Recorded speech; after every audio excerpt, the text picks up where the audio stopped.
PlayStation 5'imiz satıldı. 2 tane orijinal pultu bilan 5 milyon so'mga satıldı. İşlep tuttu, hem yere saz. 4 kilo o'zimizni tushundik. Ukamiz xonanda. Ne mesat berasizlar? 5 ham oldi yine. Assalomu alaykum barcha ahliga. Geç bo'lishini qaramasdan soat 11dan 45 minut o'tdi. Xudo xolasa yana Habibamni ko'pchilik taniydi. Instagram'da xudo xolasa men ebitda telefon etdim. Ko'rib qoldim Instagram'da. Aga olib qo'ying, o'zim oldimda. Buni xudo xolasa sotib oldik. Sony 5 qiziqib turibman xudo xolasa. Endi ko'p olinmoqda edi, Sony 5 yaxshi deb.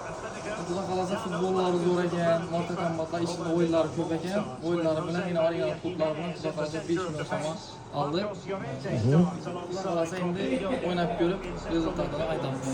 Xudo xolasa ketdi yana PlayStation 5.